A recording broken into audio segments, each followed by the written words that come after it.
everyone, so today I want to talk about the 2003 film Big Fish. In Big Fish, Will is telling the story of his father Ed's life. Now the thing about Ed is that he didn't live a normal life as far as Will is to believe. When Will was growing up and right up until the present day of the film, his father Ed tells him these really elaborate, extravagant stories about his adventures in his life. And the film is basically Will retelling all of these to us, and we're kind of left to think, did this happen? Is this really possible? And given the fact that who directed this film, which I will talk about in a second, you can imagine to what extent these stories are mind-blowing and a little bit absurd. But the film kind of looks at, first of all, the art of storytelling and the benefit of telling stories, because making up stories, whether or not they are made up in this film is up to you, making up stories is not just a case of lying. There are benefits to it, there are reasons why people make up these, really quite intricate, extreme stories about their life and things, and there are reasons behind that. And it kind of touches upon that, but it's also about creating your own adventures and creating your own life and making the most out of life and kind of jumping in with both feet first, I guess, and getting the most out of life, which I think is quite a really strong message. There's an awful lot in this. The title itself, Big Fish, is very significant. Big Fish is technically one of the characters, but I won't say which character that is because it might give away a little bit too much. But it's absolutely beautiful. The plot of this is it's exquisite. It's absolutely perfect with so many lovely messages in there, and the development of the plot itself is just gorgeous. Directed by Tim Burton. Yes. To be honest, when I first started watching this, I kind of thought it doesn't really feel like a Tim Burton film.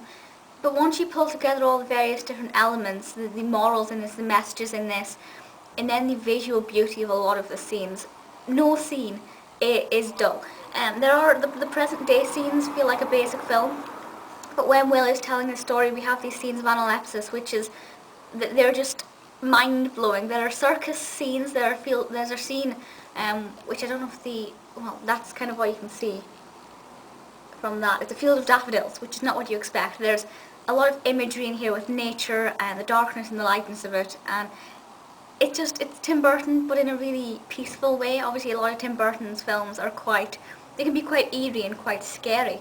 But with this, it's Tim Burton. It's definitely got a Tim Burton feel to it, but you wouldn't necessarily know it's Tim Burton straight away without knowing that. So I think it's quite weird, because you know it's Tim Burton when you know it, but when you don't, you can treat it as a slightly different film, depending on the way you look at it, which I think is great, because that means it hits a wider audience. I mean, the thing about Tim Burton is that he does appeal to most people, but I know there are some people who are not necessarily a massive fan, which I think is crazy. But this is just, it's a film for everybody. I don't think it's a film that would be initially marketed at Tim Burton fans, to be perfectly honest with you, which I think is weird. But it's absolutely wonderful. The directing, scene to scene, is just, it's absolutely beautiful, and it will make you cry. And then when you put the plot in with it, it's mind-blowing. It really is. The cast is wonderful. There are two reasons why I bought this. One is because Tim Burton directed it. Two is because Helena is in it. And a lot of you know I'm a massive Helena Bonham Carter fan. And she plays technically 3 forms in this. She has a very brief stint as a witch. And the witch actually has quite a significant role in this, more than you'd think, anyway.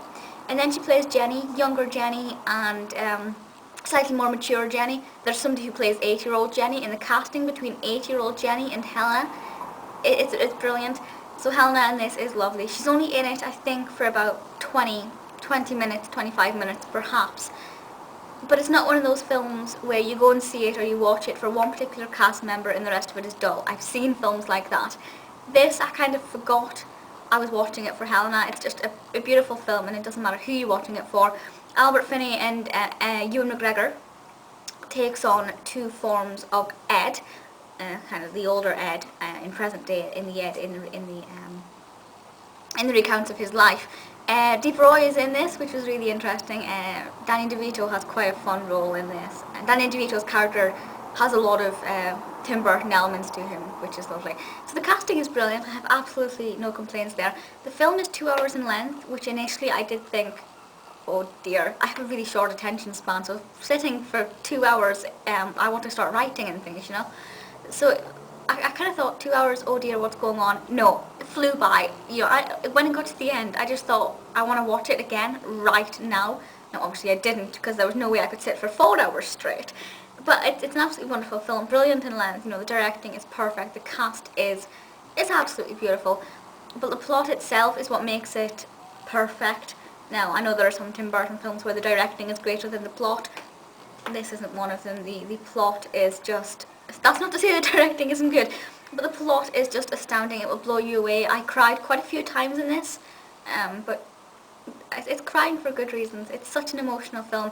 If you haven't seen it, go and check it out. The DVD, there are extra features on there, but I haven't watched them yet. But the DVD I think was £2 for me, second hand from HMV or CEX, but you can get it online for about £3, £4, £5. It is absolutely beautiful. If you haven't seen it, whether or not you're a fan of any of the cast or of Tim Burton, you must watch this. It'll change your life, to be perfectly honest. It will make you look at things in a new way. It will. Let me know your thoughts on Big Fish, and I'll see you all next time. Bye.